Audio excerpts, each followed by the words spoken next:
No, I did not. Are you talking to us about the Hutari case where we had our client sentenced today? Is that what you want to know about? No, we can talk about that afterward, though. So let me just say to you that today was the first day of jury selection, and the court introduced herself and the lawyers and the defendants to the prospective jurors. At some point in time, they're going to be filling out these questionnaires that we've had submitted as a result of a lengthy deliberation between all of us. And once those questionnaires are prepared, we're going to be able to review them and then make some meaningful decisions about who it is that should be sitting on the jury and not sitting on the jury. Now, we've heard something about a conflict of interest. What exactly is that about? Yeah, I mean, it's an issue that was raised, and at this point, it's evolving, and it has not been decided.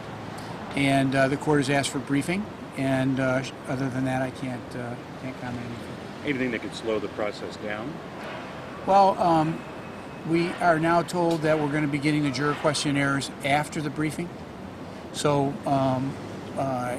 to that extent, obviously, instead of looking at the questionnaires this weekend, we won't be able to do that. We'll be looking at them after Tuesday. You were hoping you were going to get them on Friday and then look at them weekend. after? Yeah, spend the weekend looking at 400 questionnaires, about 100 questions, 20 pages apiece, and trying to figure out what it is that the jurors are saying about the case, publicity, and any predispositions that they might have in the case. You're confident you'll represent Mr. Kilpatrick throughout I'm his lawyer now, and I'll be his lawyer forever as far as I'm concerned.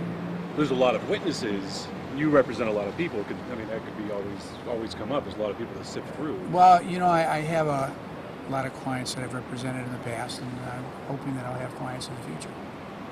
Mr. Thomas, having never been on a jury, what kind of questions are on that questionnaire? Well, they're identifying questions, first of all. It's basically, what is your job? What do you do for a living? About family life, about your prior exposure to the media, any predispositions you might have relating to the criminal justice process, either for or against the defendant.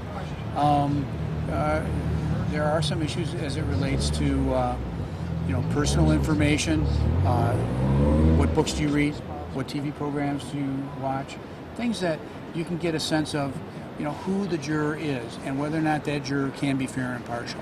And it's geared towards really basically testing that fairness and impartiality before we actually talk to them. Is that even possible, though, with someone with that name recognition, Kwame Kilpatrick? You presume that the people that answer the questions are telling the truth. And so if they are, and you have asked meaningful questions, then you can make some assumptions.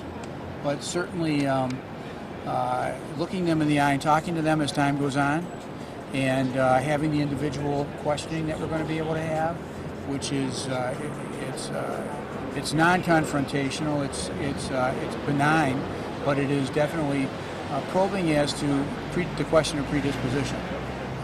You hopefully will then have a meaningful way to inquire on what these jurors are thinking.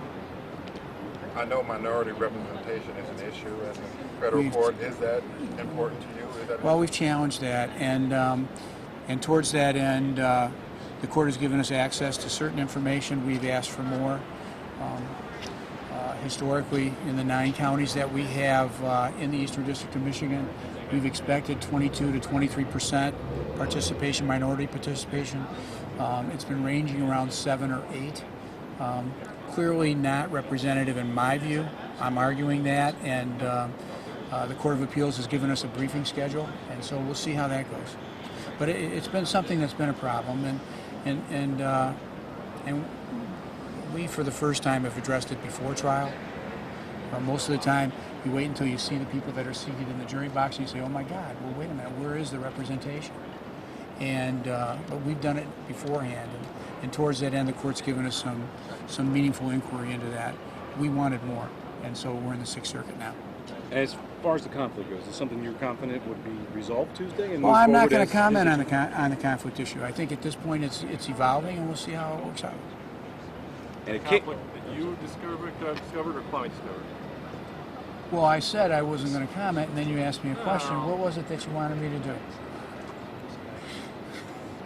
All right, you guys have a good day, okay? All right, thank you. Thanks.